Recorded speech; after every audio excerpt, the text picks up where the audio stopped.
What's going on, people? Welcome back to Chelsea Fan TV and welcome to the first edition of the live review for the 26-27 season. We're here, 2 days removed from our first game of the season away at Fulham. Big 3-2 win. Obviously, those of you might have seen the day after podcast yesterday. But we're here with a live review to talk kind of about that game, about the news that's come out the last kind of not even 24 hours, last 2 hours, I think. And yeah, just go over a couple of bits. There will be a couple more jumping on later. We've got Jubes and Darmesh. But as we stand right now, I'm here with Casey and with Krem. How are we boys doing? Yeah, man, I'm doing good.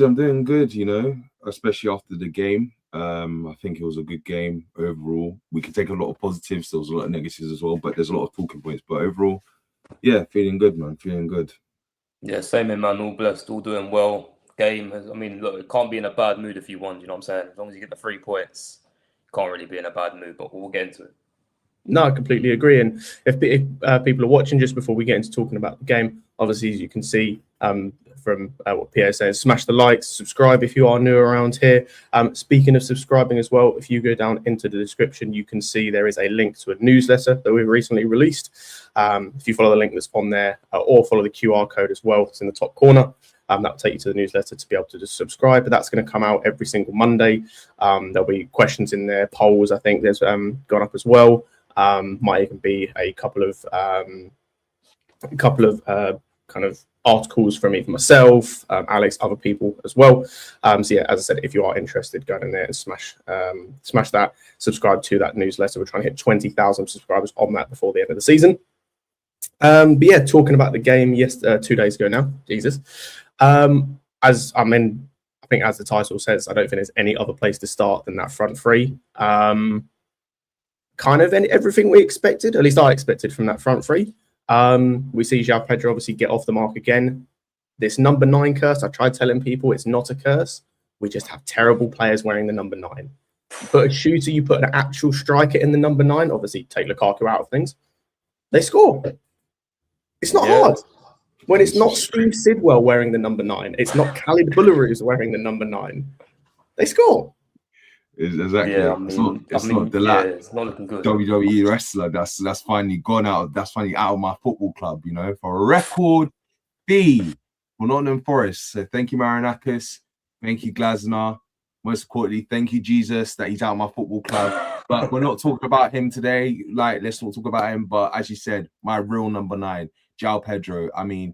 People call it JP Morgan, João Pedro, Palmer, and Morgan Rogers. I call it PJ and M. Peanut butter and jelly magic. That's what it was yesterday with those three, man. 30 seconds into the game, João Pedro scores a very, very well taken goal. Clinical finish, A lot of people talk about the pass that Palmer made, which was fantastic, but the finish was what really impressed me, the little dink over the goalkeeper. I think he has to put the locker now because I think he done something quite similar against Real Sociedad in pre-season. So an absolutely outstanding finish by him. Morgan Rogers, a lot of people say that Morgan Rogers wasn't as good as the other two, which I understand, but I think he wasn't okay at all. I think he was very good in his debut season, in his first game for Chelsea. I think he had 3 drills completed. He had 5 take-ons completed as well. I think he went 5 for 5 for that, and then 3 for 3 for that as well. And then he got a goal to round up, which was, just absolutely fantastic. And then my man Cole Palmer. A lot of people last season, thought I had an agenda towards him. I don't have an agenda towards him. I like the guy. I rate the guy. I've said it already. Cole Palmer performing this season is the difference between blue ribbons in May and us being in a top 4 race. It's just as simple as that. We need him to perform. We need him to deliver. So guess what? If you're not performing, I'm going to call you out for it because I know what you can do. Guess what? He came and performed yesterday. Goal and assist. What's even funny? In the first half, I thought he was doing a bit too much. Overthinking on the shots, overthinking on the passing. He was beating his man, but I felt like he was doing a bit too much again, like the overthinking. I don't know what Xabi Alonso told him in the second half, but he changed it. He literally changed it, went back to the Cole Palmer that we know, decisive, quick. Prior to the goal, he almost scored arguably the best goal that I've ever seen live in the flesh. He literally tore the whole Fulham defense, went past 5-6 guys, almost scored. I wish he scored that goal because that would have been a crazy goal. But then he got his goal, which he richly deserved. And the front three, just absolutely outstanding. That front three, if we can keep it consistent like that, I don't think there's a front three better in the Premier League right now than those three if they're all playing on their game and they're all focused and serious. I don't know. I can't think of any attack better than that front three right now in the Premier League. That's a big statement. It's a big statement, you know. I can't lie. That's what I'm saying. It's a big statement, but I can't think of any other attack. I agree, you know. You might look at the Arsenal front three, but then if you look at play for player, you got Saka on the right, who's like not in the best of form, you know, he's not been good for a while. Then you've got Palmer, you can compare them, obviously not playing wide right, but he's still on the right. Then you've got striker, Havertz for Pedro. Or Yokris for Pedro. Yeah, and exactly. the left side, you've got Zolis for Rodgers. And I think Arsenal is the closest attack in the league that's closest to the Chelsea attack. So I don't know, it's definitely debatable, but we've just got to see it from a longer period of time and with more consistency, because it's one game, we're getting all gassed. Completely warranted, but we need to see it over a period. And the main part of the season where I need to see the form, you know, still at that level is after Christmas time.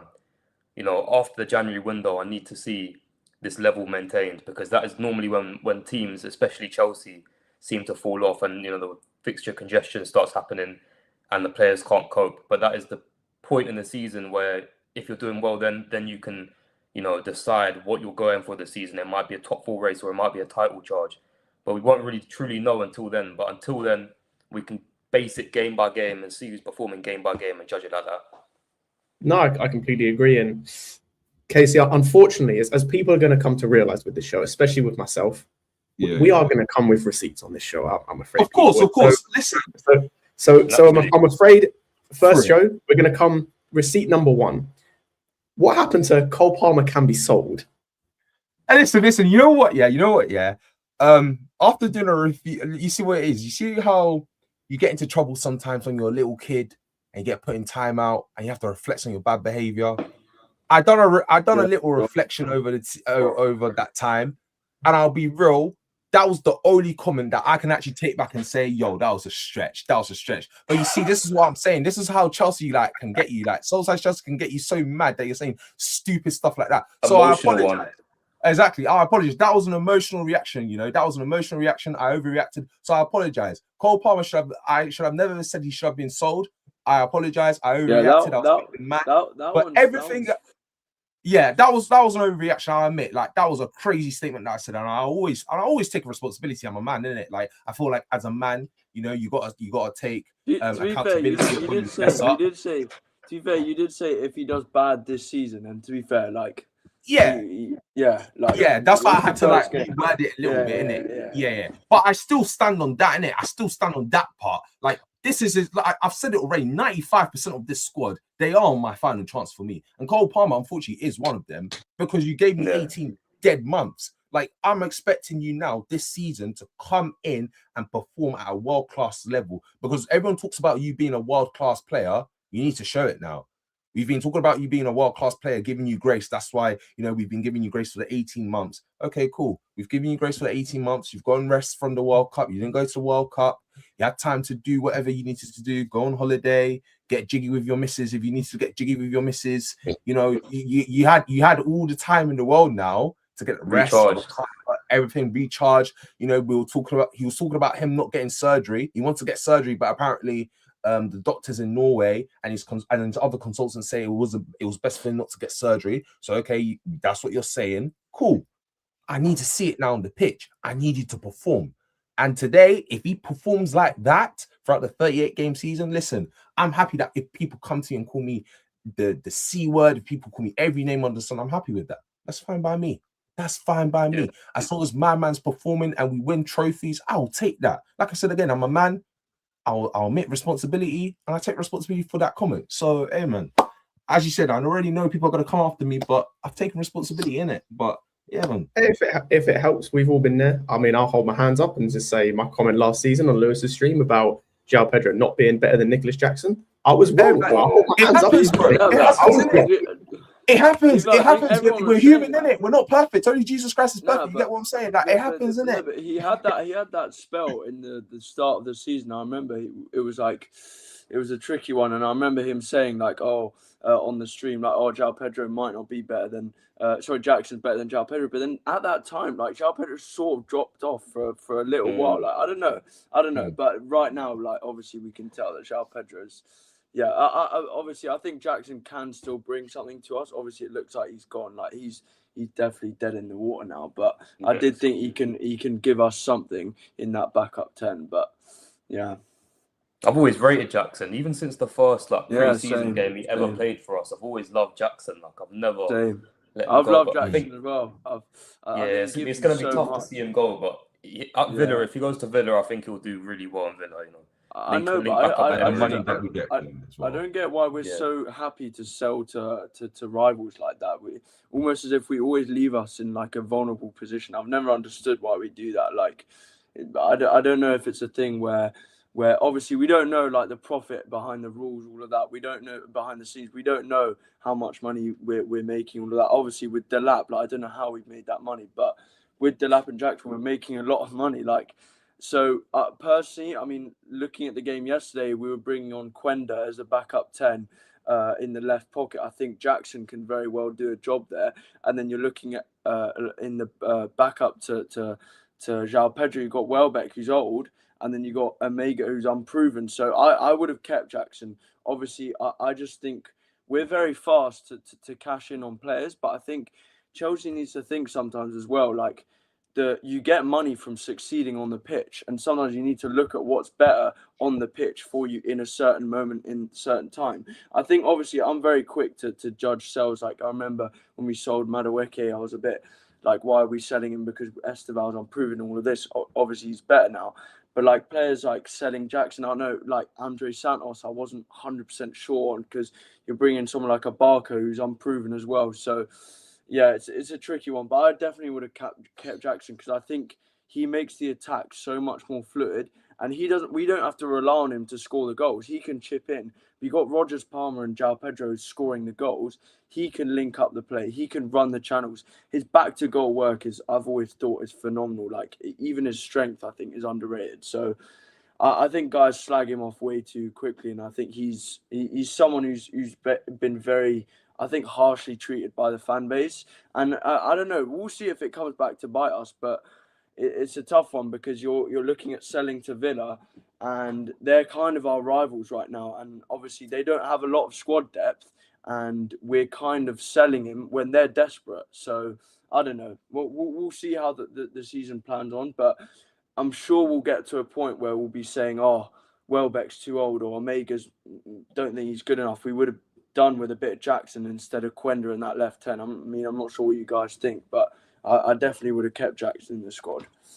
100%. I agree with that. Jackson, especially come off the bench, he has so much energy. It's like, if he comes off the bench, I think he would just change games. And he's also good at starting games. I just don't see the negative to having him in the squad when he's going to be playing at least half an hour in every game if he's coming off the bench. I just think and could you imagine, Rodgers gets injured, Jackson, I feel like he can just play that role so well, because he just drives with the ball. I'm not saying he's as good as Rodgers, but he has similar characteristics in terms of driving with the ball, just running through players, and he can pass the ball as well, man. He can play a ball through the back of the defense.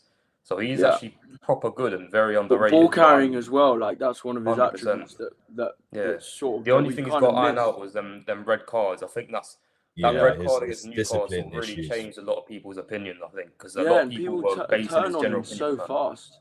People turn on him very fast. Yeah, I don't know. 100. But I think for me...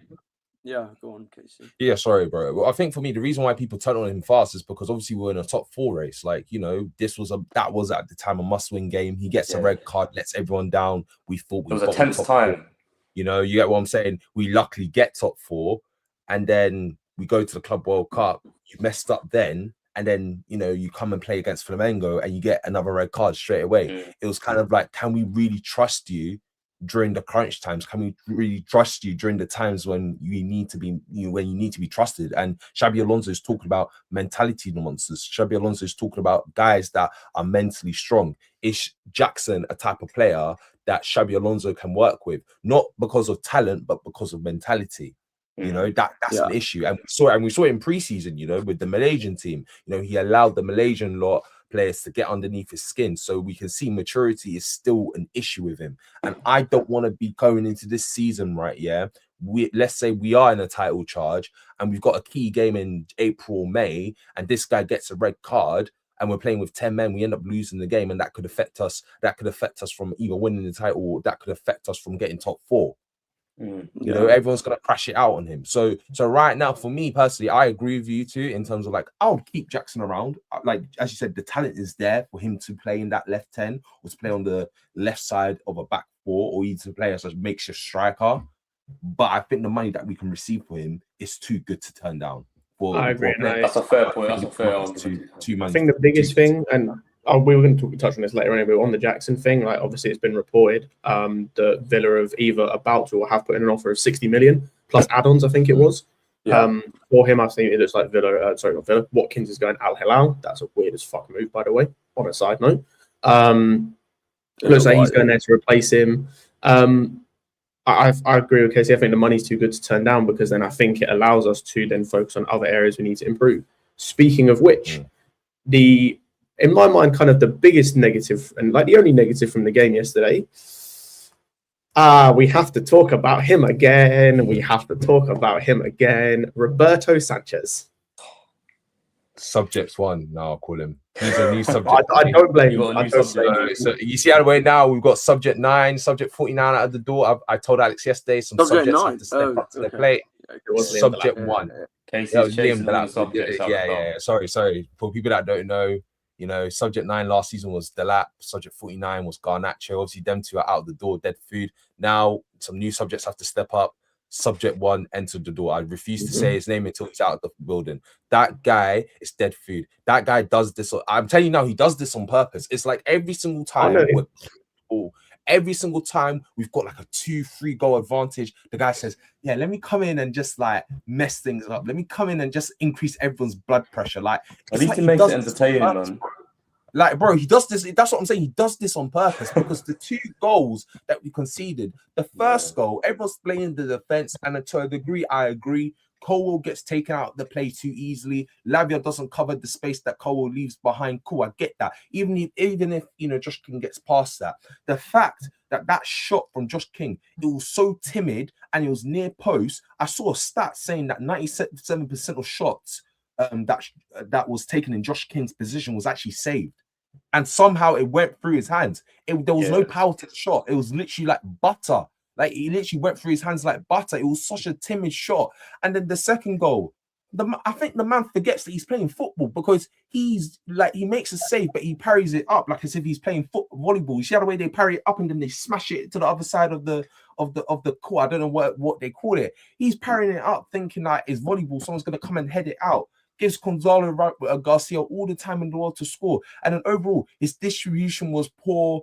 You know, there was one time that he tried to fake a kick, but he kept on faking it too much. And it went out. He considered a corner. And do you know what really annoyed me? He had the cheek to blame Josh. I saw him blaming Josh, saying, like, why do you not pass? I was thinking, about 10 seconds are you stunned? Are you actually are you high? Like you're definitely doing this on purpose. This guy is doing this on purpose, because it reminds me a lot of Arsenal when we played Arsenal. I think it was 3 seasons ago, it's under Poch. We're up 2-0 cruising. Arsenal came back in the game. Do you know why they came back in the game? Because that idiot decided to pass Declan Rice, and Declan Rice decides he does this all the time. He did the same against Brighton. We won 2-3 up against Brighton. He passed the ball to Baleba for no reason. He does this all the time. I think he enjoys having like a bit of like. He likes it. He likes it. He gets bored. He likes it. I don't think he gets any attention from his missus, so he does it on the football pitch to get attention. So everyone can give him all the attention in the world, saying, "Oh, this guy's dead food. This guy's dead. This guy." Listen, like, nah, man. This also, like, I think also like the fact that Jabi was talking about how the goalkeeper situation is open. I think that's what he said. Like, it's the first time he's actually had pressure from a number 2 keeper that's not Philip Jorgensen, because he knows that Jorgensen's not challenging like for that number 1 spot, because he's that bad. And I think Pender's like, he could very fast take that number 1 spot. Like, or it starts Thursday. Well, I'm glad you brought it up, actually. Just before we get into talking about Penders, big up to Doobs, my guy, for being here. And also, just before we get in as well, big up to I Own Your Mum. Nice. for the £5 super chat. Guys in the chat, if you do want to get your comment read out, guaranteed it gets read out, feel free to super chat. It helps support the channel as well. He says, if we get 140 million for Enzo and on top of that we sell Jackson and Delap, we need to sign a keeper. We can't have another season with Sanchez goal, and I completely agree. And I think that comes back to something Casey said earlier. Now, before I get clipped, I do not think we're going to win the league this season. I want that known from the beginning. However, the only way there is a chance, say we're playing good football, say we play like we did going forward yesterday, and you know, we've got one game a week, we don't have to rotate, everyone's fit. If there is a chance we are in a title race or there or thereabouts, right, we're talking like 6 points off maybe, we cannot have Sanchez in goal for next season. And I'll be real, I don't even think we can have Penders. Unless Penders is the second coming of Courtois, Buffon, all of these guys, I don't even think we can have him. Now, I do want to see him get games. I know, Thomas, you mentioned like he has a chance for number one. He should be playing on Thursday and he should be starting at the weekend. Like, he has to start him. Thing is, he's so young, man. Like, you can't. I don't care. Like, you bought him for a reason. You invested this time. Yeah. You have to play him. If he's shit, that's your scouting. For me, right, I'm genuinely. Whole season. You get me? I'm not sure if he's ready to play a whole season at Chelsea, but we have to wait and see what he's performing like. I'm genuinely amazed. I don't know about you. I'm genuinely amazed by the amount of Chelsea fans that are turning their nose up at Emi Martinez. Yeah. As a short-term option. Yeah. I just feel he's better than Sanchez. Especially because we're not playing from out the back. Like, Xabi just wants his centre-backs to play out from the back, I think. Yeah. Martinez would solve a lot of problems. I mean, a short-term option, and then in the long term, if you want to look at a Diogo Costa or whoever, you can do. But like right now, we need a goalkeeper. That's been made obvious. Like Penders, like there's no guarantee he's going to come in and do miles better than Sanchez. Yeah. Like Sanchez yesterday, I would have saved that first goal. I'll be honest. And then the second one, like you don't just parry it out to like the striker like that. So I don't know, man. Listen, I'm hoping he hadn't made a mistake. And when was his last mistake? Probably end of last season. It's been a while, to be fair. Yeah, he was looking shaky against JDT as well. I'm pretty sure, Sanchez. Yeah, like, listen, we were talking about, like, okay, myself personally, okay, I'm talking about we could potentially compete for the title if we get a centre-mid, centre-back, and a goalkeeper. You don't compete for titles and you don't compete for big trophies with Sanchez and goal. Simple as end of story. Like this guy should have been replaced 2 seasons ago. Like, if we want to be competing for the big trophies, there is no way in hell that Sanchez can be our starting goalkeeper, because I've said it before. Every single title winning team that I've seen in my lifetime, whether it's Premier League title winning team, Champions League winning title team, they've always had a world-class goalkeeper. I can't really remember the last time I was going to say, like, I think they said it on the Monday Night Football as well, like there's never been a title winning team that's had a bad keeper. Like, the worst one I can think of in my lifetime, in terms of, from I can remember, the worst was Schmeichel for Leicester, and even that season, he stood on his head. That was unreal what Kasper Schmeichel was doing for that season for Leicester. Outside of that, I genuinely can't remember. Like, there isn't enough. Exactly, and even with Kasper Schmeichel, even after the season, 2-3 seasons, there could have been a case for him to being world class. Like, it wasn't 100%, like he was getting offers for big moves, which he would have deserved. Exactly. So that's what that's literally the whole point that everyone's made. It's always a common denominator, which is we need a world-class goalkeeper. How you want to lead, whether it be through attacking football or defensive football, it doesn't matter. You just need to have a world-class goalkeeper. Sanchez is not world-class. Sanchez can get you top 4 max, but if you want to push it over the edge and we're looking for the big trophies, which I truly believe we should be doing, considering how wide open this league is, we have to get a replacement. Emi Martinez, as people have been saying, is a perfect replacement. Why? Because he's a World Cup winner. He's a Copa America winner. He won best goalkeeper in the world for 2 seasons running. And his age, I think he's 33, 34. It doesn't hinder the progress of Penders. A lot of people are talking about Diogo Costa. It doesn't make sense, because if you bring in a Diogo Costa, that's us in a way saying, Penders, we don't believe in you. We're just going to send you on. We're just going to sell you on, because Costa would be our goalkeeper for the next 10 years. But that's not our problem. That's not our problem, though. That's not our problem. No. But if we're talking about Penders being the long-term project, being the baby Courtois, I think he does deserve at least a season in goal to prove himself. I mean, the fact that they've had Sanchez for how many seasons now, and they're still yet to sign a keeper, shows me they must see something mad in Penders. But this is why, I've said from the beginning, And I even said this, like, I think a week or two ago. I think you might have been on the same show with me, Casey, or the same podcast where I talked about Sanchez. And I was fine with him going into the season as being a goalkeeper. Number one, because I didn't expect him to make 2 mistakes in the first game. And number two, because like I didn't think we'd be anywhere near playing as good as we did to potentially be up there for like top 3 and whatnot and potentially challenging. And like I said, I don't think we will, but that's a different conversation. My thing with Penders has always been, you were, like I said earlier, you've put time and energy into this guy. You signed him from Ghent or Genk when he wasn't playing football. People forget this. He didn't play for that club until they went into the second half of their league phase. Their like weird playoff thing. He played like the last half of the season. Yeah, like not even the last half. He played the last third. He wasn't playing for them at age 19, 20, when like we've had Courtois who's playing age 18 for them, winning league titles and whatnot. You then had him at 2 years. I think it was 2 years at Strasbourg on loan. Yeah. You've then brought him in. You refused to sign Mike Maignan, who would have been available for 15 million, and also, by the way, made the most saves in Europe's top 5 leagues last season. The most saves. You had the chance to sign him, and you chose not to because of Penders. That's fine. My thing is then you have to allow him to play. If he's crap, he's crap. That's down to you for scouting him.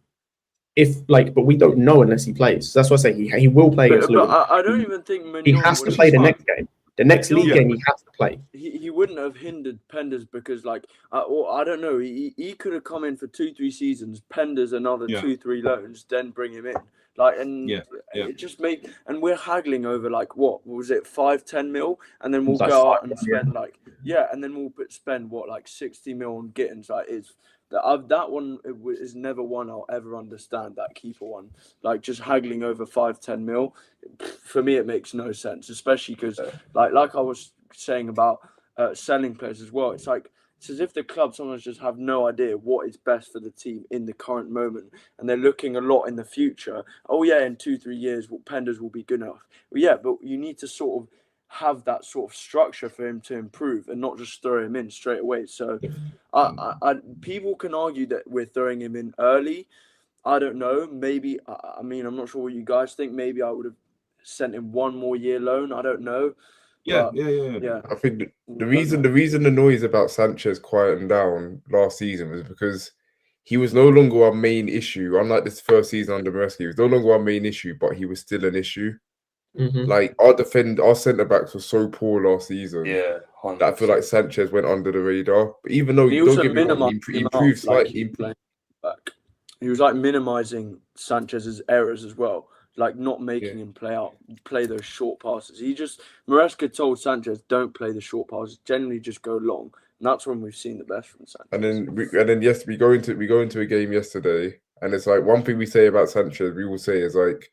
He's a great shot stopper, but he's just terrible with the ball at his feet. Yesterday, his mistakes came from his shot stopping. Like that first goal, no power in it, that distance, the angle as well, and it goes over his arm. Yeah, like what annoys me is we've seen he's actually like got quality to make some unreal saves. Like you saw Club World Cup final, this guy was making some mental saves. Like, I think Dembele had one where he just it was low down and he tipped it wide. Last season, even against Sociedad, to be fair. Sociedad was decent. And the first half of last season, he was actually doing pretty well. Until the whole club sort of went back downhill. Then he just went back to his old self, and then he hasn't really recovered since then. So it's just a thing of where for me, goalkeepers are the most important position on the pitch. Like if you have a goalkeeper out of form, it'll cost you goals, and ultimately that's going to put you down the table. And that's what's happened. I completely agree, and I think you see as well one of the other issues with Sanchez, and we saw it yesterday, of he causes issues with the guys in front of him. Now, I don't know about anyone else, but I actually didn't think, despite the fact we conceded 2, we were bad defensively yesterday. We were good. I think all the centre-backs, particularly Lacroix, and we'll speak about him specifically in a second, I thought they were good. They handled themselves well. Obviously, outside of Cole, the second goal, he just loses the flight of the ball. But even so, Sanchez should still save that properly. And yeah, I thought we defended well, and it's just that bozo in goal causes issues of it. It breeds a level of nervousness in the back line. It causes tiny errors in terms of fixable things. Like I said, that Colwell mistake for the second goal, that's still a fixable thing. 100%. It makes a small fixable mistake into we conceded now. But yeah, like I said, talking about the defense, I thought very good, and it's Maxence Lacroix. There's a reason I wanted this guy. I was singing from the heavens last season. I wanted him. He was my number one choice. And oh my days! Just before you go, we have a centre back that can win an aerial duel. We have a centre back that is built like a centre back should be built. I am thankful. Just think of that. Just imagine that Just go back to that performance, and then go back to tossing performances. I was seeing on Twitter today the comparisons when Tosin was up against Bobby against Sunderland at home, where he just like and then the comparison of Lacroix like manhandling Garcia, and actually looks like we've got some sort of physical presence now. Like Tosin's what, he's like 7 foot. 6 or 6. We're not winning a single aerial duel. And Lacroix was sensational yesterday. There was one thing I had to say though. I really like Lacroix, and I think playing him at central centre back is good. But do you think we're sort of minimising? Because I love Colwell. I think he's really good passing out from the back. Are we minimising his passing out from the back ability by playing him at left centre back? Because I almost saw him get dragged a bit into that left back sort of left channel. I think he's less good at defending channels and more at defending his own box. And I think someone like a Fofana better at defending channels, or Acheampong, I think, at defending channels. So I don't know, because I remember Cole under Poch, he was playing left back and he was okay. It wasn't bad, he wasn't the best. I think you can make the most of Colwell if you're playing him central centre back, and he can fizz those balls into midfield or to the striker or whoever's dropping deep. But then you can't really play Lacroix right centre back. I don't really know how the dynamic will work, but I think that's one that Javi has to figure out. I think maybe the switch passes out to maybe a Cole Palmer or an Esteval, maybe if they're playing. Maybe that's the idea. I don't know. I mean, listen, if it was down to me, I mean, I heard people say that Max Otakwa was better as a central centre back. So I was like, okay, but I would have had. I don't think it's good on the ball though. You want someone who's good on the ball at central centre back, and I think Cole's definitely better on the ball than Lacroix. Yeah. But then when we've got the ball, it's like the Acheampong was moving quite far forward, on the right. It kind of was true. When we're on the ball, it was kind of at times Colwell, Lacroix, as the two central defenders. The thing is with Colwell, he's obviously class and great at breaking the lines, defending and all that. But when it comes to defending the wide areas, he does struggle. And we saw that, as you said, on the Polish. He does struggle, but because it's left centre back and not left back, I feel like if he just plays games there, I think he'll get used to it, because I think he's good enough to get used to that position. Because I don't think it's a major change, and I think he's good enough to make the change that is needed to be at the left centre back, and that would accommodate Lacroix in the middle. And then I thought Acheampong of right centre back was unreal. I thought he was arguably as good as Lacroix. Honestly, he was outstanding. I've rated Acheampong for the longest. I think he's unreal. I don't know how he hasn't played more games for us. Honestly, he needs to the right centre back. Perfect. That position is made for him. Right centre back. It's literally made for him. It reminds me when Chad and Bridge were the Tuchel. Yeah. But this is what I'm saying. This is why I was so frustrated last season with him not playing, and I was crashing it out almost every single fan cam. I felt like I was repeating myself over and over again. Why is the guy not playing? Why is the guy not playing? Why is that guy not playing? And in pre-season, he looks really, he didn't look that great, to the point where I thought, okay, we have to loan him out so he can get some regular playing time. However, if there is some sort of guarantee that this guy can be playing regularly, week in, week out, and we're not giving him garbage time, or we're not sitting him out for 10, 15 games straight, then I'd love to keep Acheampong around. Because as you said yesterday, he was really good, and I don't think he got enough credit for his performance. Every single tackle, he was there. He towards the end of the game, he finished off a bit shaky. He wasn't as good as he was at the start of the game, but I think he was absolutely superb. Max Otakwa, life hits differently when you actually have a defender that can flip and defend. Life hits differently. Just as Scott said, he was my number one. He was my number one guy. I said, I don't care about an attacker. Don't get me my attacker. I don't care. Just get me Lacroix, and then you can think about everyone else. So that's why when Rodgers was coming through the door and other players were coming through the door before Lacroix, I was a bit concerned, because I was thinking, bro, you're taking too long with this Lacroix deal. Can you please get this Lacroix deal through the door, and then my nerves can calm down? When Lacroix came through the door, I said, yes, this is the signing that's going to change the whole projection squad. And the car today was absolutely, yesterday, 2 days ago, absolutely immense. Absolutely immense for me. No, I agree with you as well. But also back to the Josh point, I think Josh, by the way, his profile is just perfect for like a right centre back, like sort of lanky, long legs, can carry the ball very well, very good in the tackle, 1v1. I think he could be 1v1 one of our best defenders at the club. Like, I've never really seen him put a foot wrong, sort of like up against very tricky wingers. And I think we need to give him those game times, because I think he does have lapses of concentration, but that just comes with playing games. Like, he needs to play. And I've always thought about this recently as well. Like, let's say Lacroix gets injured. Let's say Colwell gets injured. Who's stepping in there? So for me, we can't loan Josh, because you got Fofana, and then bar Fofana, Tossen's going to leave. He's training with the separate group. You got no one there. For me, you have to keep maybe Josh. Hato. You're not. But... Yeah. Hato would be more on the left centre back. But that's why if Cole gets injured, maybe I'm looking at central centre back. Like if Cole or Lacroix gets injured, we can't be running back Reece James at central centre back or playing Anselmino there. Like we can't be doing that. So for me, I don't know if we should go in the market for another centre back. I mean, I'm not sure what you guys think. Maybe loan someone just for backup. Loan someone who's good enough to play. Like I wouldn't. That's why John Stones. I wouldn't have minded it, to be fair. Yeah, that would have been class, man. 3-4 games. I don't. Just my message to Chelsea Football Club. You see, like how we're acting with the core. Like, we signed a centre back that can actually defend. Imagine you sign a goalkeeper that can goalkeep. Just imagine that. 100%. It would make a difference, man. Like, it'd probably save us about 10 points. Oh, easily. 12 points. To be fair, in terms of back to defence, I mean, obviously we got profit for him, but I would have kept Trev. Like, this might be controversial, but I would have kept Trev just because I just think he can do a job there. I mean, I see Scott shaking his head already. I would have kept him just because I think he can do a job in there. Like, I think he's played under every manager. There's a reason I think he plays under most managers. I think he's a reliable squad player, knows what it means to play for Chelsea. If Colwell's injured or whatever, Fofana's injured, I think you can play him. I mean, I'm not sure, Scott, why. I think my thing is, like, and when it comes to centre backs, we're playing once a week this season. Like, outside of the cups, and I'm gonna be honest, wait until like we get to the later rounds before I start thinking about them. Like, I want to win one of them this year, but it depends on obviously draws, how we play, etc.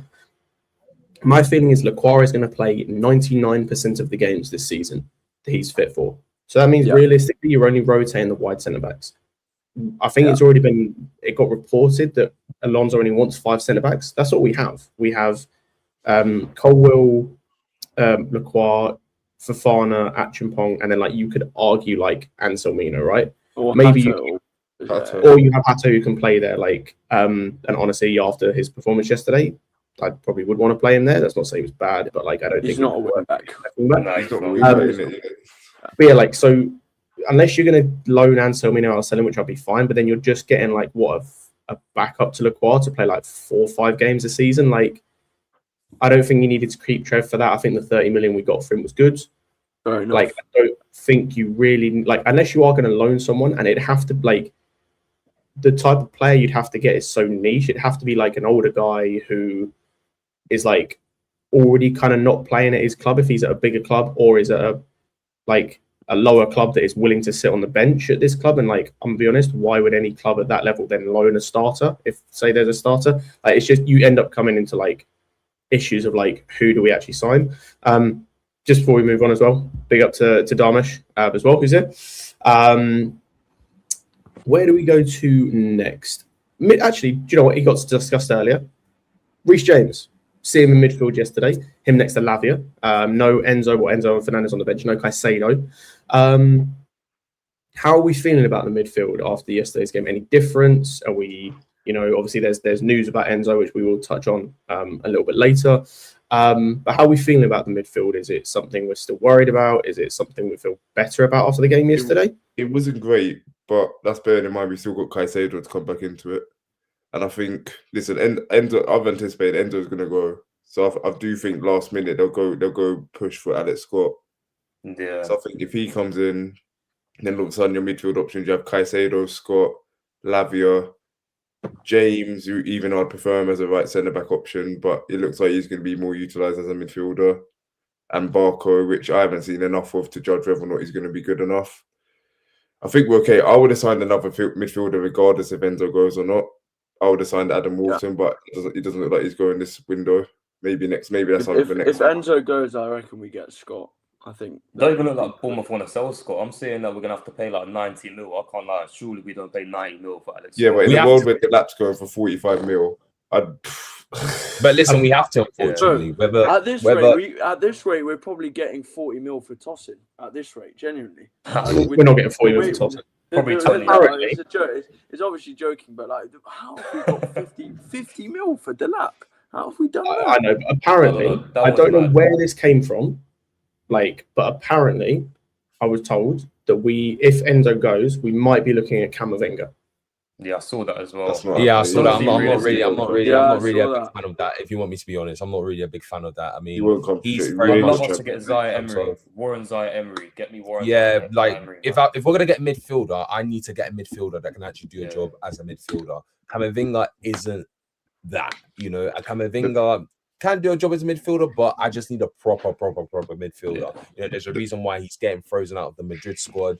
It's just he isn't good enough to play. Tchouameni's still available. What even happened to him? I thought he had. I thought he signed a contract. I think he was available, but then Mourinho made it clear that he wants him to be kept at Real Madrid, so he ain't for sale. But Tchouameni would have been perfect. I think going to the whole midfield thing, whether Enzo stays or not, we still need another midfielder. It's just as simple as that. Let's just be so real. The midfield two of Lavia and Reece James was actually okay. It wasn't too bad. There was a bit of control in the midfield. I think Lavia was solid yesterday. I think Reece James in the midfield got into the game as the game progressed.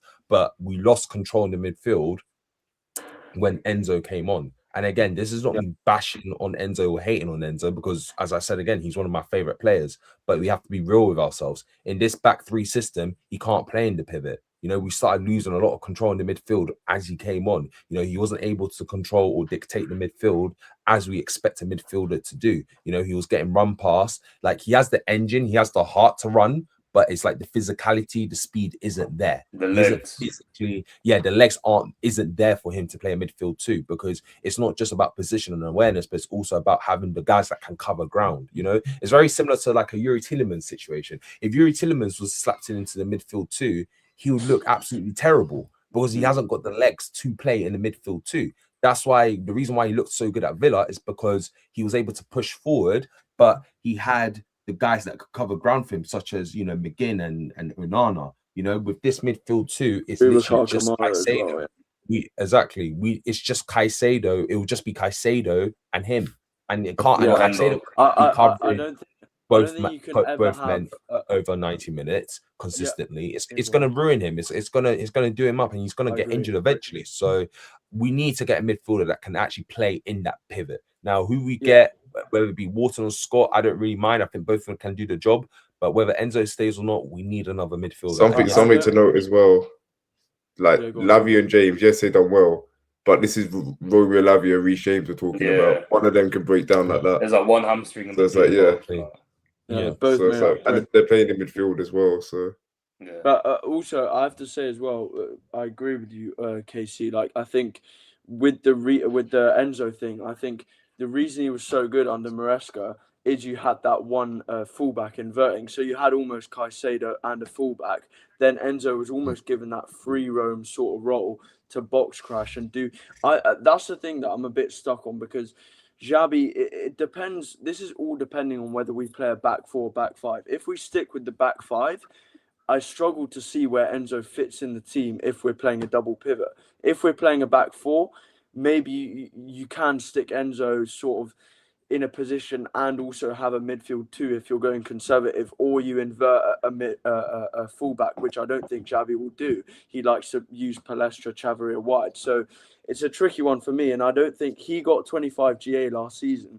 I think that's a very good sort of attribute to have, and I think that's how we got the best out of him, that box crusher sort of arriving in the box late, and he was also able to contribute to the build-up. So is it a case where you sort of not build the team around him, but sort of make the team in order for him to be able to fit in. Because for me, you can't go to, let's say, an Arsenal away or a physical ground like a Villa or something where they like to play in transition, and you've got Enzo and Caicedo your pivot. For me, that just doesn't work, especially because Xabi's pivot, they like to be very close to each other. And Enzo often in the build-up will be like in the number 8 position. That can't, like, for build-up patterns, it doesn't work. He has to be next to Lavia or whoever it is, Caicedo, sorry. He has to be next to them in the pivot to sort of create those triangles, those bounce passes. So it's a tough one, and I'm not sure what you guys think, but do you think you sort of build the team so that you can get that Enzo box crusher role, or do you bring in someone like a Wharton who can play in the pivot and Enzo's sort of not surplus to requirements, but sort of fine if he's not there? I think, if I'm honest, I don't even think we necessarily need that, because I think for me, if you have like let's say we had an Adam Wharton, just hypothetically, if we had an Adam Wharton and a Caicedo pivot, having Adam Wharton who just stays deep allows Caicedo to go forward. I think Caicedo going forward, obviously he's not his per se, but he's underrated. Like he can play a pass and shoot shots outside the box. He can do. And when you've already got Morgan Rogers, Cole Palmer, João Pedro up there attacking, I feel like that's more than enough going forward. Plus the wing backs as well. Like Palestra, let's be honest, Palestra is going to spend most of his time up the pitch, and then it's going to shift to back foot. Yeah, so it's like, you don't think, we don't even necessarily need that Enzo. You think you replace the Enzo GA with like Rogers playing there? You think? Yeah, and like the wing, because we didn't have our fullbacks last season didn't go up because we had Reece James who hasn't got the legs for it, and Cucurella, that's not really his game. So it's like we were mainly going down the middle. Like when we don't have fullbacks that can bomb forwarders, the play's obviously going to go down the middle more. Like that's probably why Enzo got so much goals and assists. Because a lot of the time we're just putting the ball through the middle and he's getting involved. But then to be fair, we were playing wingers though. We were playing two wingers, Palmer and a striker and Enzo. Like, do you not think you can have a world where you got Rogers, Palmer, JP, Enzo, and a fullback, or is that a bit greedy? I don't know. I think if Enzo's in this team, I think he's actually not bad as a setup, because when he joined, and I remember a game against Liverpool, he actually played deep and has actually performed well. It's just since Maresca come in, he was the box crasher and he's been moving forward. But if he stayed, I think he could easily transition back to that number 6 that sits deep and that play makes from the deep role. I think he could easily do that. One name I just saw in the chat. Would you guys take Zubimendi? Nah. Yeah, I would. Nah. If he's available, I don't think we have like that tempo setter midfield. Like Caicedo's, obviously he's unbelievable, but we don't really have like a Vitinha sort of style midfielder. We don't really have one. Like Wharton would be like a good sort of, maybe a Scott. We don't really have, like, Caicedo's not like a Jorginho in that sort of sense. You know what I mean? Like they're completely different. Caicedo is Kante. That is what Caicedo is. Yeah. Like, literally. But he is still underrated on the ball. Like it's not like he's bad on the ball. He's still on the ball. As you said, he's not that Vitinha type of player where he can set the play, dictate the tempo. I don't see that, and I just don't think Zubimendi is very good. I'm not going to lie. No, Zubimendi passes sideways or backwards. I hardly ever see that guy pass forwards. I think he can work. Just quickly, Darmesh, obviously bring up to yourself. Big up, lads. Big up. What's up, bro? Yeah, overall, sort of, just generally on the game yesterday, I thought there was lots of positives to take out, especially the attack. I thought Reece and Lavia did well respectively. Even looking at the lineup before the game, obviously, I was slightly worried about the physicality, especially with them having a big presence like Sander Berger in midfield and stuff. I was slightly worried with Caicedo being out how we sort of cope, but I thought we relatively coped well, to be fair, with any threat that sort of Fulham sort of posed us. Where we were getting done, I thought, was the long balls over the top towards sort of where Hato was and Colwell was, and Josh did really well as well, to be fair. So with that regards, those are only sort of like negatives I can think of, to be fair. Obviously, Robert Sanchez, I don't know if you guys have spoken on him already. But, he's obviously, made a shocking start as well. You could tell from literally the first kick from kickoff where Palmer obviously gives him the ball, puts out a play. I'm like, oh my God, like, are we going to get another like Bozo sort of Sanchez performance? And then there was a couple of moments where he was sort of be shaking stuff and obviously letting the goal where he should 100% should have saved, and arguably should have done better for Fulham's second goal as well. And I think we dealt with stuff relatively well. Like, had it not been for those sort of mistakes. I genuinely thought we could have gone and won the game maybe 4-0, 5-0 hadn't Sanchez made those sort of errors and stuff. And that's where you obviously want a top class goalkeeper. And just on the box crashing stuff, I know you guys were mentioning stuff. I think yesterday was a perfect example of Rodgers being that sort of player where a ball gets played into sort of the box by Leclerc, and you see Rodgers making the late run into the box. And that's something that we've not sort of had for quite a while, where we've had the wingers come in and score that type of goal. Like a perfect example would be like look at sort of like most recent times. Look at Liverpool's front three; they'd always gamble and take that extra risk to sort of go for any sort of cross that's in. And obviously Rodgers came up with a goal and stuff, which is great for him. Good to get started and stuff, and put those 007 doubts in the bin as well from rival fans and stuff. So overall, I think it was just important that we got off to a winning start despite the results that happened over the weekend and, as well. And it would have been a banana sort of slip for us, given our sort of like recent form at the Cottage. It's always been like win loss. So we weren't really sure how it was going to be, especially with me before kickoff and stuff. I was obviously concerned with Palestra being out as well, because he's been great under Xabi Alonso in pre-season and stuff. So and even the Zubimendi shouts, to be fair, I think the only thing I sort of worry about with Zubimendi is maybe physicality wise. I think that's always been a question mark of him as well.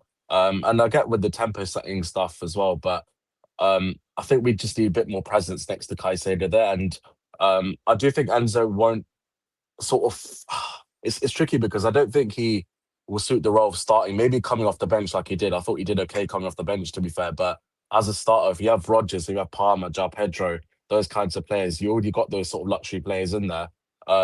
We sort of don't need that other person to be there, if that makes sense. And we don't want to be caught out in transition when we play against sort of better opposition. So whether we go and spend the money now, it obviously looks like he's set to leave and join Manchester City and stuff for 130, 40 mil. Obviously, Alex Scott, Adam Wharton, names that we mentioned, obviously Zubimendi as well. I think Scott profile-wise and Wharton will probably fit us better, to be fair. And there'll be loads of improvements that we need to sort of make and stuff. And I think it's just important, like I said, to get our first win on the belt. There's going to be stuff that we find out about Xabi Alonso over the season as well. There are going to be times where he makes mistakes as well. And obviously, hopefully it doesn't cost us too much, but in some way, I don't mind it happening, because he will learn as a manager as well and get the best out of sort of the group that we have. So that's my overall thoughts of the game. And Cole Palmer, by the way, what a performance yesterday. I mean, that was literally like shades of sort of last season Cole Palmer and stuff. So big up to him as well. Let's just obviously hope he can continue that. Yes. Well, I've seen someone say Zubimendi's better than Lavia. I think they're two different midfielders, in my opinion. I think they're two different kinds of midfielders. But I do think Lavia is better. I think he's got more in his locker, to be fair. But I think Zubimendi can be useful, but I think Lavia. Someone even mentioned it. Someone even mentioned it in the comments section, and I'm so happy that they did, because it was just a name that literally popped up to my mind. But Mamadou Sangare out of Brentford. I'm so confused why we didn't go in for a bid for him. I don't know why we didn't go in for an offer for him. It isn't a case of like, oh, he will need time to make the step up. He was literally competing for the league title with Lens last season. Now I know, competing for the league title with PSG, it's not that great, but he won their French FA Cup equivalent, the Coupe de France there. If you saw his stats, I think he was first in tackles, first in interceptions. He was really high up there in the defensive side of the ball. And usually with those sort of players, they can transition very, very well into the Premier League. Obviously, Brentford went in there, made the bid, took the player in. The first game against Tottenham, he was absolutely outstanding. And I was looking at him thinking, if we could have a midfielder like that in our squad, that would just help. That would alleviate the pressures. Immediately right there, if Caicedo was to go down, that's fine, because we've got Sangare there covering the role. And even with Sangare and Caicedo, they could easily play together, where Caicedo can be given the role to push up a bit more in that 8 role, and Sangare can stay back and cover him and cover the ground needed. Even Carlos Baleba, I understand he had a poor season last season, but a guy of his talent, talent doesn't really go away like that, you know. So I think, you know, Sangare would have been, Baleba, I know would have been a bit of a risk, but I think it would have been a good risk to take. But Sangare, I think for me, I feel like we should keep tabs on him. I know he's going to cost 100 million probably come. You know, that's what I was about to say. Let's be honest. That game is enough. I know, but unfortunately, in this market, we've realised we're going to have to overpay to get the best players. You know, we have to overpay for Rodgers. He'll go to Liverpool. I think. Yeah, we're going to have to try and somehow snap him up because I think he's fantastic. I think he's someone that will really, really do well in the future, whether it be with us or another team. But Sangare is another one that I think would really work well in this system if we can get him. That's right enough. I think there was one other thing I wanted to talk about the game, but just before we get onto that, was there any other players that we haven't spoken about that we wanted to touch on? Any of the subs? Pedro? I don't know if you guys talked about. We spoke about him, but if you want to touch on João Pedro, that's absolutely. I mean, yeah, just very quickly, just what a player, honestly.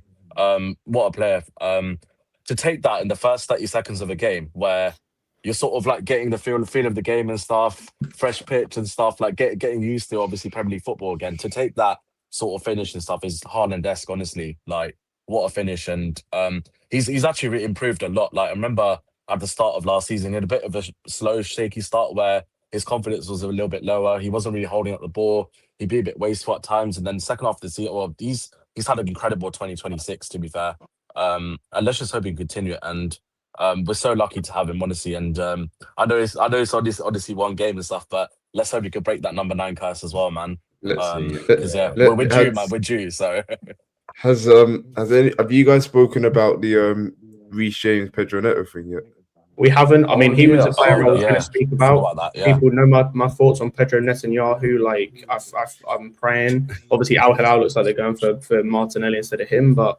But what are we doing saying 100 mil price tag, by the way, for him? That's basically saying... Mate, we just got 45 mil for Delap. We are capable, bro. So if we get 50 mil for Delap, we can get 100 for Neto, bro. I think it's the winger market, obviously. Obviously, Barcola going for that price. Yeah, and obviously Barcola going for that price, and then you got Gordon. Obviously, Gordon was the sort of benchmark where... he's on the level. The first transfer, wasn't it? So yeah, I'm not gonna lie. Profile-wise, a lot of managers will probably rate Neto. I think he's a manager's dream, to be honest. Sky defender. Yeah, I see what you mean. A bit like a Conor Gallagher in some way, but like more as a. But no quality whatsoever. But no quality though. No quality though. He'd go to Arsenal. Do you know what? Like, I think he'd actually suit Arsenal quite well. No, he would. They always spam crosses into the box. Arteta loves obviously like a defensive type sort of player as well. And obviously those net Arsenal links have always sort of been there. So obviously don't be surprised. So if we had an Osimhen, I think he'd be decent. But like the amount of 1v1, the amount of 1v1s, like last season, Brighton, last Rossini game, he literally threw on goal and he just decides to slow down. Like that's the worst like 1v1 I think I've ever seen from a winger in my whole time. That's what we've seen with him. And like, there was a clip that went around obviously yesterday where he had his moment where like he takes the ball down, he slows the ball down, then tries to take it to the corner, somehow comes out of that with the ball. I don't know how. Then he's running down the byline like with no space and shoots it. Like we're talking about a very low IQ player, who has, and I've spoken about this before. Me and Alex have had debates about this. We're talking about someone who has the ego of Ronaldo and the level, like the ability. And I'm stealing this off Twitter of Gabriel Obertan.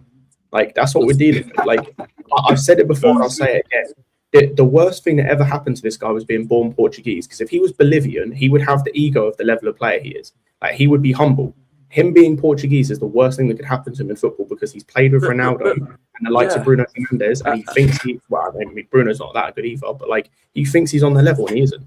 No, he thinks he's that guy. It makes you question like why we keep players like them, but then a Jackson offer. Oh yeah, let's sell him straight away. Obviously, like.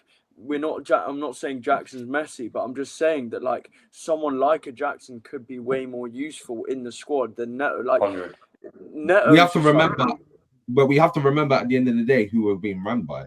We're being run by guys that want to make a quick profit on everything. Jackson costs 30 million. It's very, very easy to make a reasonable profit on 30 million. How much was Neto? I can't remember.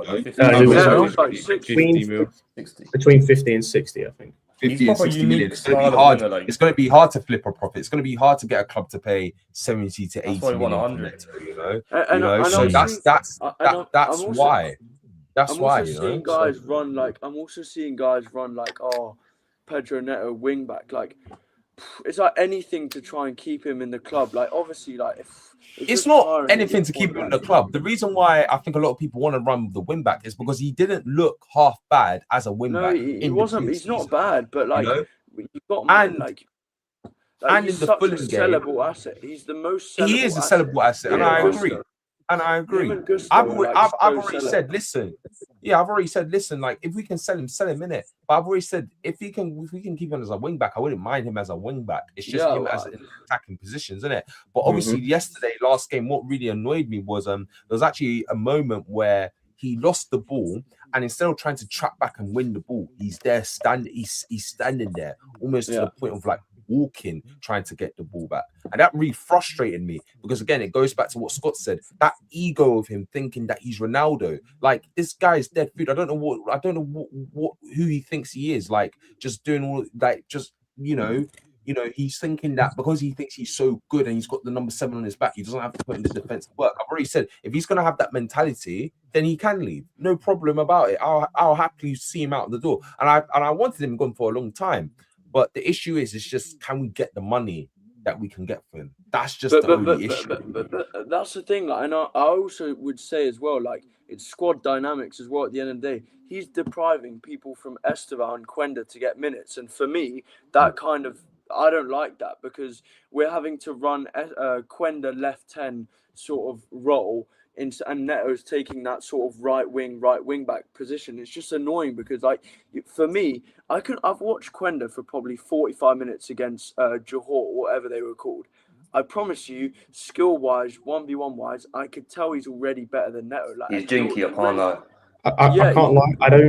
I think the problem Quenda's got, just before we move on to kind of the last thing about the game itself, is it's not just Neto that's in his way. Like, if you think about it, when everyone's fit, that right wing back slot is either going to be filled by Palestra or Gusto, pretty much based on the game yesterday. Like, I think Palestra is the starter, and then Gusto's the backup behind him. And then left wing back, unless Hato gets moved, which I think he should, even then it's going to be Chavaria and then potentially Neto. But so it's like, I actually think that Quenda is going to end up being a backup to one of those 10s anyway. And I think that comes back to the Jackson conversation. I just think, unfortunately for Jackson and some of these other players, there are too many other players ahead of them who we either like in terms like Quenda or Esteban, or who, like, you can't really get rid of currently, like Gittins. I think the only offer we've had was a loan from Roma, like a straight loan with no option. So, like, that's why, like, some of these guys, I think, just have to play certain other areas. Like, for me personally, going forward, I would have the left wing backs be Chavaria and Quenda. Like, those two compete. And then Hato moved to the left centre back role. But I think that's just where we're at. Hato shouldn't be doing left wing back for sure. I agree. He's got to be a centre back. Last thing I just wanted to touch on in terms of the game itself. Obviously, new manager Xabi Alonso's first proper game. First proper game we get to see his tactics. How do we feel? How are we liking the different? Obviously, the back three we see, but like in terms of the actual, like, the way the team's set up, the way the team moved, certain players play. How are we feeling about the setup in general? Bear in mind, it was the first game. I think it looked fluid, considering it was the first competitive game. You've seen the rotations. I think people have spoken about it before when he was managing at Leverkusen, Real Madrid, and all that. Like, the players don't stick in their positions; they'll move around, but it won't necessarily, like, be a risk to the team because the other players will know where to be. Like, I'm seeing Lacroix pull up on the right side of the box and provide an assist by doing one of the defenders, and then, like, I'm seeing, the wing backs either pushing forward, sometimes they'll push back. Achimpong will sometimes drift out wide, and then the right wing back can be literally, like, in the corner of the pitch, top corner of the pitch. I'm kind of liking how the players are looking. They're looking free in the formation, but also retaining the structure.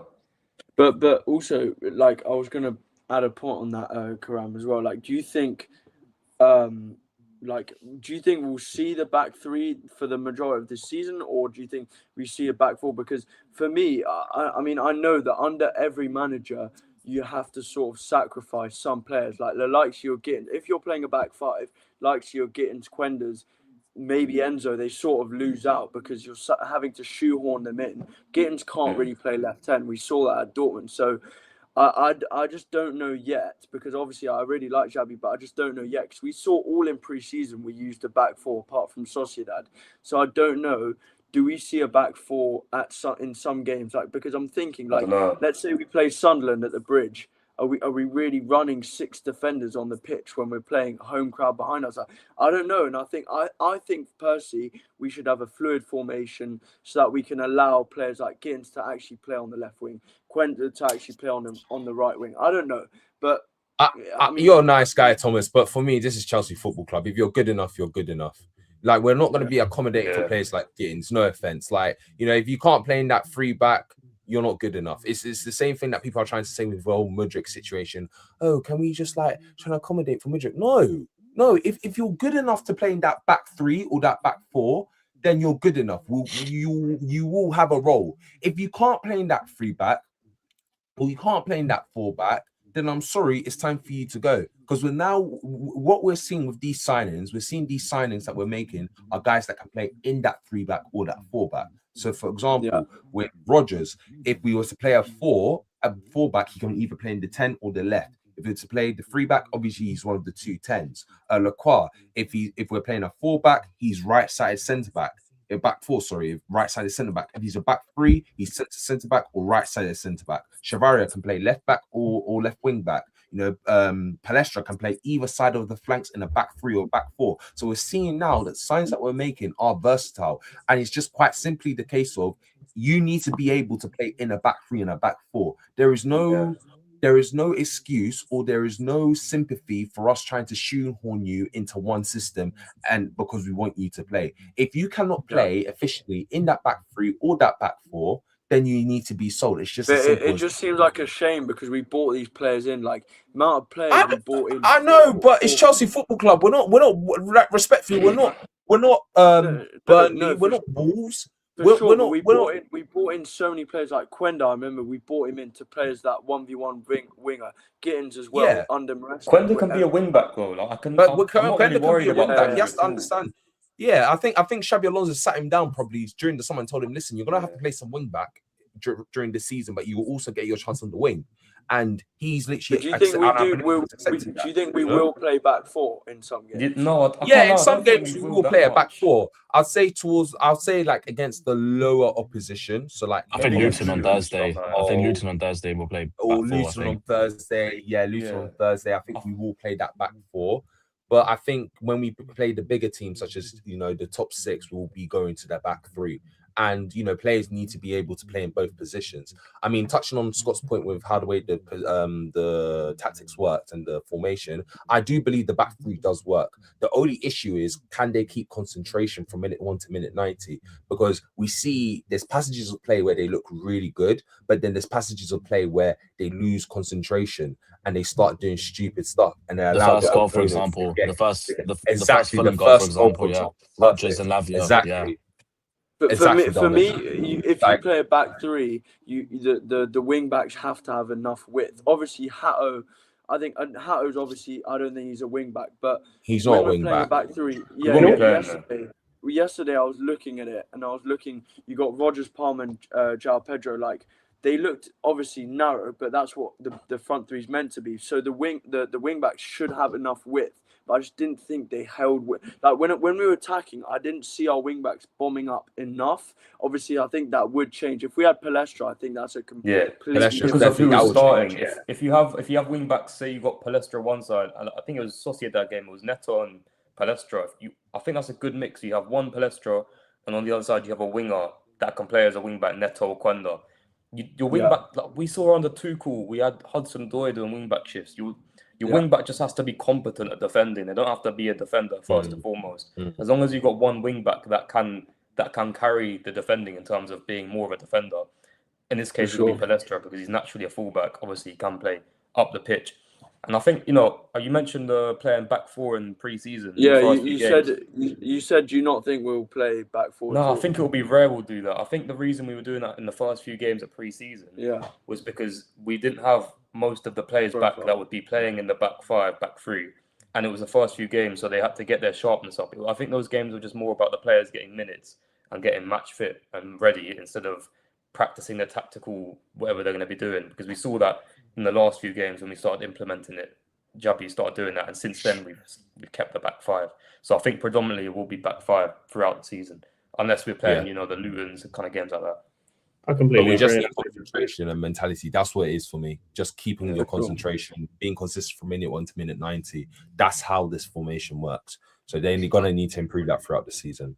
I think positional awareness and being aware of what's around as well. Like, for example, I think exactly. I think Casey, you mentioned the first goal. The Rodgers goal. Sorry, where Lacroix was sort of overlapping, and then at that moment in time when he did overlap, you saw Lavia straight away think, "Oh, Lacroix basically bomb forward. I need to fill in his position," and that's the sort of like things we need from our players. That when say like a Lacroix does get in that position, or Caldwell gets in that position, someone covers for it. Yeah, someone covers, and that's and I think that's brilliant of how Alonso's sort of instilled that, or having that sort of defense mind, and I think that'll stem a lot from Reece James as well, like. Being able to play right centre back, right wing, but we won't see much of Reece just because of injuries and stuff.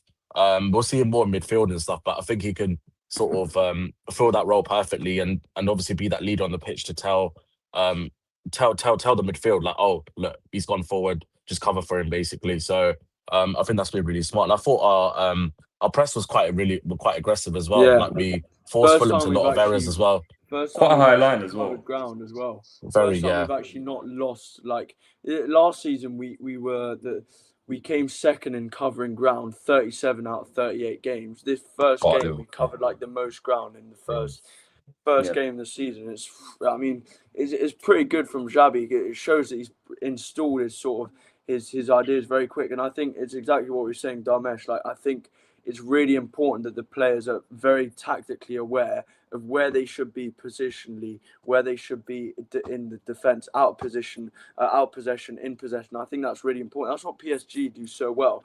Like, they're so fluid with being able to go sort of in their build-up and then out of possession. When you get that understanding of where to be in the certain moments, I think that's what makes you the best team. And I think obviously Maresca was a more rigid version of that, but I think with Xabi it'll be a bit more fluid. But I think it's really important, like you were saying also, Casey and Dharmesh, like the tactical awareness and like thinking of where you need to be at a certain moment, I think is really important. Well, the perfect example was sorry, bro, go on. Yeah, no, go on. I'd finish my point. I was just gonna say, like, on your point and stuff, like the perfect example, obviously Scott brought it up maybe about 5-10 minutes ago. We started this whole bit was the Reece and Neto debacle, that's a perfect example of positional awareness, where obviously Reece saw Neto not tracking back. He's like, basically, like, what the hell are you doing, basically? Obviously that's why Neto did the shush and stuff, and then that's a perfect example, and that's wild from Neto, I think. And then I think there was a moment as well in the game where I think Neto even miscontrolled the ball, let a man go past him. He did his head in the sky like that. Like, did he definitely? I should be doing this. I didn't see the apparently he didn't. Apparently he didn't. But like, I'm gonna be honest, the fact that it's a conversation just kind of shows where we're at. I just want to mention just very quickly before we move on to the last topic about the system. The biggest thing for me, and like, I'm never going to talk bad about Enzo Maresca until I'm given a reason otherwise, and like I haven't been yet. But one of my biggest criticisms of the way the attack looked like under him was how deep our number 10s like Palmer and whatnot would drop into it. Like, you'd see him and Enzo in the left and right back positions and whatnot, and there was none of that yesterday. Our front three was where the front three is meant to play, and that's in the front line. Yes, they have level of fluidity that you talked about earlier, Casey, of like, okay, they can move about a bit, they're not rigid, but they're not behind the number 6s, the two midfielders. They're not behind the wing backs. If they are dropping, it's to like link up with the midfielders or the wing backs, like you see with obviously the first goal where that happened so quickly. Like, Papa dropped a little bit to be able to play that pass in, but it's like they're not dropping into defence. Like, and that's what I want to see, because then we're not having to give up that 2, 3, 4, 5 yards of play where the other centre backs and the opposition step up, or if they're defending like deep, they don't step up and they let you have the ball in areas where their midfield can contain them. So I thought that was really good. Last point, obviously, we're going to wrap up about 10-15 minutes. So last point I wanted to touch on, though, obviously the news about 5 hours ago, the here we go from Fabrizio Romano that I don't know if anyone was expecting, to be honest. I certainly wasn't. Liam Delap is officially gone after one season at Chelsea Football Club for 45 million British pounds. 45 million pounds. That's a thing. It was 50. Is it 50? I know. I'm pretty sure there's like It's 45 plus 5. It's 45, but 5 million. Because I know Fabrizio tweeted. Yeah, 45 million, plus 5. with 5 million add-ons. What are the sporting directors or whoever's negotiating? What are they saying? So we got Liam Delap for you, and he's got what, 1 goal in was it 1 goal last season? It was 2 goals in all comps. It was 2 goals in all comps. It was 3 goals. Exactly. We're offering you a player. He scored Yeah, Fulham 3 goals in all comps. It was Fulham, Barcelona, and Fulham, Barcelona, and that's it. No, I think, and in the cup. it was the cup game we had at the Bridge. Oh, fair enough. Cool. Yeah. So we're offering you a player who's got more yellow cards. We're offering you a player who's got more yellow cards than goals, and then they go and pay 50 more. I mean, I'm not sure what's like transfer sort of negotiating strategy we must have had, but I don't know how we've done that. It's the same when we recouped, I think, for João Felix. I think we didn't lose any money when we sold him. Like those, but he's got talent. How we do that. I think, do you know what it is? I think this is where, for some of these players, we get lucky in terms of, like, yes, Delap was terrible, and like we'll get on to talking a little bit about him in a moment, but he did score 12 league goals in a season for a team that sits deep in counterattacks, and ultimately with Glasner, that's what they're going to do at Forest. They're in a relegation battle, they're going to finish kind of that 13th to 17th kind of position, I think, anywhere in between there. And you need those kind of strikers. As bad as he was, as terrible as he was for us, you need those kind of guys. We don't know where, if you look at where they're at, like, we don't know what Chris Wood is like. He had 1 great season, 1 injury-ridden season, which is bad. I think Igor Jesus is a good player, and I think he is their starting striker. But they've still got like Callum Wendo. Callum Wendo. Callum Wendo went out on loan, but he's a complete non-factor to that team. Last season. Last season he did. I know he didn't. I think he was on the bench in there last time. I don't know. I'm pretty sure I don't know if he played in the game they had the other day against Leeds, the actual league game. No, he played in a cup game though. Today. They're going to have more striker options than us at this rate. 100%. But I can kind of understand. I just think the number is wild. I do have a question first of all, though. Anyone going to miss Delap now that he's gone? No, that's like asking if the sky is green. No, if the grass is green. Why would I miss him? I wouldn't have mind to keep it if we had, let's say, JP Jackson. No. If we had João Pedro Jackson, you're too nice, man. And he doesn't play. If he was doing Welbeck minutes, I would have been fine. No, I'm good. You're too nice. No. I'm not gonna lie to you. Get him out for sure. But I think he just doesn't suit a team that has possession at all. Like, his touch is so heavy. He just suits a transition team, and we're just not that. And I think if you're trying to build a team who's good in possession, he's just not that striker. He'll just get nullified. He's a shadow in the game. When we're keeping the ball low blocks, he's not a good player to have in that system. And that's why you were saying, Scott, maybe Forest see him as that sort of transitional player. Because when we played against him when he was at Ipswich, both times he played against us, I remember guys were like, we've lost the game, but I know we should sign Delap straight away. And I remember guys were very quick to jump on that. But he's very much a transition player, very much like Neto as well. Wolves, very much transitional. And then we signed him, and he's just not good when he's in possession and he has to beat his man. So, yeah, no, I'm joking. He has to go straight out the door. But I don't think, I wouldn't have said Welbeck was I don't know, the priority. Welbeck is better than him. Yeah, for sure. But I would have kept Omega, Jackson, and Pedro as your 3 strikers. If you want experience, maybe get that. Obviously, Henderson's fine. Maybe get that in midfield or as your keeper. Obviously, they won't do that. But I do think we've sort of sacrificed Jackson by getting in Welbeck, who's old, and he's going to leave in 2 seasons. So, I mean, I kind of understand it, but then it's kind of has repercussions as well. But yeah, no, I'm happy to see Delap gone. Obviously, Guiu, is he even a footballer at this club anymore? Guiu's better than actually. He's the mega store model, man. The mega store model. Guiu's whole. Where does he even train with the 12 players that train on the side? Surely, where does he train? He must be in the car. Where does David Washington train? David Washington got sold, bro. David Washington got sold, yeah. He's gone to Strasbourg. We sold him to Strasbourg along with Kellyman. Kellyman as well. Yeah, Kellyman. I've got another question, and I can now ask this because he is gone. Is Liam Delap, genuine question, the worst striker we've ever seen in Chelsea? Yes. Yeah, I can't think of anyone worse than him. I like if you name me some names, then cool, we can have. But I honestly think he is pound for pound the worst. I think he actually is. He was 30 mil though. He was 30 mil. He was 30. Like it's not that. Yeah, but one goal. Quality Belarus was at centre back. Belarus was at centre back, bro. Oh, exactly. Not Belarus. Sorry, what's his name? There was centre backs. No, who was the other? There was centre backs that got more goals than him. Who was the other guy? Oh, I forgot his name. Franco, no. Was it Franco DeSanto? Sorry, I got the two mixed up. DeSanto played about a handful of games for us. That was it. Franco DeSanto. Even Pato got a better goal ratio than him. Pato had one goal. I'll say Pato had one goal in 2 games. We've had a lot of strikers. Steve Sidwell as well. Steve Sidwell. Falcao was pretty dead. Wasn't Steve Sidwell number 9 for us at one point? Oh yeah, no, but I'm just talking about. Sorry, when I say number, is he the worst striker we've ever had? Oh, sorry. I thought you meant number 9. I probably agree with that. I can't lie. What about Morata? No, Morata was way better. I thought Morata can score. And he got a hat trick as well. Morata's problem was all mental. Like in terms of actual technical ability, Morata was decent. Like, he's a decent footballer. He was bitch made. Is the best way I can put it. Like his mentality was horrid. Like the every single time he'd have a bit of adversity, he'd crumble. But like technically speaking, and I'm not surprised he's pretty good. His academy, technically speaking, he was decent. There's a reason he was. I thought Higuain as well, man. Again, Higuain, I think was actually. He bagged. Too late. Now Higuain. I think we signed him too late, man. Oh, we did. Way too late. Hat trick against Huddersfield.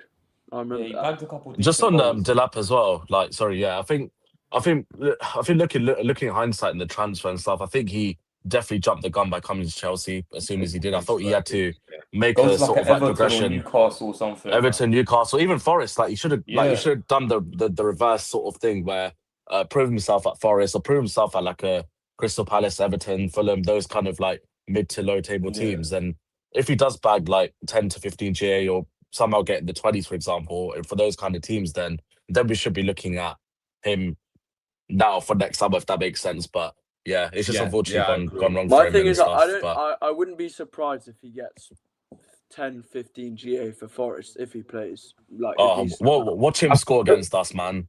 You know what? It'd be so written if he scores against us, man. You know what though? I think that's fine because like I think what I'm hoping that like his time at Chelsea and like it's the same with other players. Like I look at Gallagher at Tottenham as well. Is I'm hoping that like obviously I don't want these bad moments to happen at Chelsea for these bad transfers to happen at Chelsea, but like your Delaps, your Gallaghers, your like players of I'm hoping Mudryk to an extent. I'm hoping that what the failed transfers of those do is for top teams, like it puts an onus on technical ability way more. Like if like I'm sorry, when you watch Delap up front, you watch Gallagher in the 10 for Tottenham like the other day, for example, like you watch Mudryk on the wing, you look at some of these other guys Garnacho.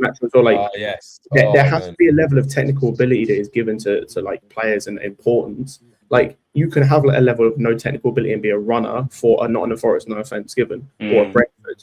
But like you cannot for these top teams, unless you're gonna have a Jurgen Klopp style manager where it is complete blood thunder rock and roll football. Cool. Outside of that, and that's very niche. And like that's a select few managers in world football have that because they've come from the Red Bull system. You need to have a level of technical ability to play in certain areas. Like and possession, like, if you can't play with the ball, then you shouldn't really be at like most top clubs, in my opinion. It's true. But that's just the standard of Chelsea Football Club, and I think a lot of people forget that. Like, you know, we are one of the biggest clubs in the world. We are a top 6 club in England. Let's stop. Like, we have to stop giving sympathy votes for players that just can't play for the club. It's okay. Not everyone can come in and say like, yes, they're Chelsea quality. Like, you know, a lot of players can say, Nottingham Forest quality or Brentford quality or Coventry quality or Ipswich quality, but to be Chelsea quality, United quality, City quality, it takes a different level of talent. But you know? And it goes beyond hard work. It actually just comes down to natural ability. You know, you'd have had I think as well. Yeah, go on. With your type of thing, innit? Like that's just what it is. So yeah. I think also like it does. Like, it's for me, Delap. It's another failed transfer. Like the fact that these sporting directors are still getting away with it. Like I was just about to talk about them as well. Yeah, it's another failed transfer. Like for me, like obviously they've had one window where they've done let's not say very well. They've done decently well, in my opinion. But they haven't been involved though. Yeah, that's the thing. It's been Egbali, so it's another failed transfer. Like to what extent? When do they get sacked? And just like what are we doing here? Like we're supposed to be operating at a high level. We're giving them new contracts, and it's another failed transfer. I mean, the countless amounts of transfers that we've had that we've sold after a year. I think we must have the record number of that. So I think it's. For me, it's a bit. And that one, even no other club has bomb squads, by the way, because we're so bad. I think that United have something similar. Like United do have something similar, but it was just like our one was just highly publicized, and we just decided to make it 100 times worse. But every club has some sort of group of players that they're making. The media's made it like the Chelsea narrative is about the bombs. Yeah, they made it like as if we created it and we were doing some sort of like human like we were violating human rights like that. Yeah, I just didn't like try and paint it out for us. Putting on his Instagram like almost as if he was living in like a prison or something with a good trick with that. I don't know. As Scott said, that's another one that's bitch made. Why are you crying, bro? Like it's like, bro, you're not good enough. If it's hurt you that much, just ask for a move. Why are you crying about it? And you're still going out on a loan to Palace. If you really were that hurt by the whole bomb squad, why are you still here? Like technically, because you are gonna come back next season. If you really hated it that much, you'd be demanding a permanent. To be fair though, it is harsh though. Like these players are contracted. These players are contracted to the club. Like they can still get a move away by training with the first team. Like it is harsh. Like imagine. No, but it's Chelsea Football Club. What's the point of training with the first team if you're not going to be part of the plans? I'm sorry, if you're not going to be part of the plans, it is just best for you to train away. So we can actually start getting you someone like a Jackson, he should be training with the first team, and then if he gets a move, that's different. But like Delap tossing, yeah, they can train. Which I agree, but again, if you're not part of the plans, there's no point of you training with the first team squad. Because imagine if you train with the first team squad and you speak about selling to rivals, we sell off Jackson to Aston Villa, but Jackson's been training with the first team. If we come to play Villa, he could give them all the tactical breakdowns there is. Now, I'm not saying he's that smart, but you never know. He could remember some things that he learned in training. Say to Unai Emery, composes a quick game plan, and they end up smashing us 3-0, and we get surprised. So no, if you're not part of the plans, train separately and go and get a move. Now I look at you. If you really want to play football and you really love football, as you said, then you will force a move. But if you don't, then it tells me that you don't love football. You just love the money. So there's no sympathy for me. Yeah, boss, the game ain't based on sympathy. Yeah. No, I totally agree with you. But coming back to that point, like I just think like I was saying, the amount of failed transfers we've had, it's just the amount we've had. I Stuart needs to go. With Stanley needs to go. All of them, they need to go. This is another Stuart transfer on his head top. Oh man, let's not get started because we'll be here all night. We're in a spot with the sporting directors where I don't think that's ever going to be a conversation that goes away, and I don't think it's ever going to be a conversation that ends until either we win something, like they actually have a hand in us winning something, which like we'll wait and see, or until they leave. And unfortunately, until either of those two things happen, that is going to be a perpetual conversation because there's going to be more of these like. We've touched on it slightly, but like obviously Kellyman we signed, we've sold him at a loss. I think we sold him for 5 mil, bought him for 19. The Washington one we sold him at a loss. Like we've got the Delap one in terms of shields. We've got the Anselmino one that's to be a bust. Like there's a Mamadou Sarr as well. Sarr's going out on loan to Sociedad. Hopefully that goes well. He comes back. There's a chance for him, but like unfortunately, there are so many that we have done that. There is going to be more failed to come. Like we know this. Like we look at the players we're trying to sell, look at the players we're trying to offload, the ones we want to offload, even if there are no other links for them. So I don't think that's going to be a conversation that ever ends. But I think that is where we're going to wrap it up, guys. Obviously, as I said at the start of the stream, if you haven't already hit the like button, I think there's 370 of you currently watching. Only 23 likes. Get that up. I want to see 50 likes at least for the video and for the first live review of the season. As I said, these will be regular. We're going to be doing one for Luton on Friday. And if you haven't already as well, scan the QR code, go to the link in the description for the newsletter. I saw Pierre subscribed earlier. And yeah, we're going to be doing that every single Monday. It's going to be polls, going to be articles, questions, everything like that. As I said, go and subscribe over there if you are interested. As I said, guys, we'll be back for the next live review after Luton in the Cup on. So we're playing on Thursday, but the live review will be on Friday or Saturday potentially. I'll find out from Alex. But yeah, outside that, guys, as I said, any comments you want to think, anything you disagree with, you agree with, let us know in the comment section below. I will read through some of those as well. Outside of that, if you have enjoyed as well, so smash the like button and you enjoy the rest of your evening. Up the Chelsea. Big up. Big up.